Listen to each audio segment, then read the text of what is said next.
Hello বন্ধুরা, Bengali football টকে আপনাকে স্বাগত। আজকে আমরা আলোচনা করব সুপার কাপে ইস্টবেঙ্গল এবং মোহনবাগান ম্যাচ নিয়ে।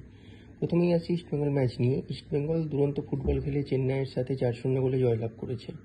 চেন্নাইকে মোটামুটি দুর্মুষ করে দিয়েছে। আগের ম্যাচে থেকে অনেক উন্নতি করেছে ইস্টবেঙ্গল। তাও আমি বলবো মোহনবাগান ম্যাচের মতো চেন্নাই খেলতে পারেনি, ডিফেন্স খুব বাজে ছিল। ইস্টবেঙ্গল বল নিয়ে এলেই মনে হচ্ছিল গোল হবে, চেন্নাই সেরকম প্রতিরোধ গড়ে তুলতেই পারেনি। কিন্তু ইস্টবেঙ্গল অনেক উন্নতি করছে। এই ম্যাচে জিতে ইস্টবেঙ্গল এখন গ্রুপে চালকের আসনে। পরের ম্যাচ ড্র করলেও মোটামুটি পরের রাউন্ডে যাওয়া ইস্টবেঙ্গলের ফাইনাল।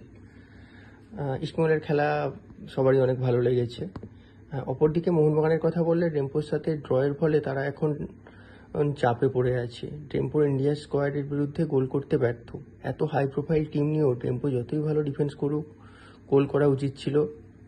দলে এত নামি দামি ফরেনার প্লেয়ার ছিল, তো সমালোচনা করলে মলিনার স্ট্র্যাটেজি নিয়েও সমালোচনা করতে হবে। তিনি ফার্স্ট 11 কেন নামাবেন না?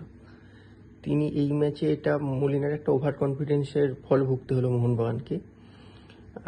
তিনি ডেম্পোকে খাটো করে দেখতে চেয়েছিলেন। তিনি ভেবেছিলেন ইস্টবেঙ্গল পড়েনি, আমার দল সেকেন্ড 11 নিয়ে এই ম্যাচটা বার করে দেবে বা জিতে যাবে, কিন্তু সেটা হয়নি। সেটা মলিনার দিকেই ব্যাকফায়ার করে গেছে। তাই মোহনবাগান এখন বিশাল রকম চাপে পড়ে গেছে।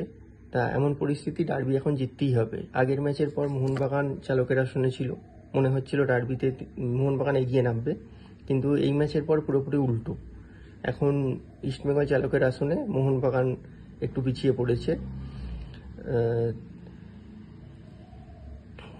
তো বন্ধুরা, এবার বলবো, এটা আমার নতুন চ্যানেল, দয়া করে সবাই লাইক করে দিন। বাঙালির ফুটবল নিয়ে এরকম আরও ভিডিও আসবে। নতুন শুরু করছি, তাই সবাই একটু লাইক করে দেবেন, কমেন্টও করে দেবেন।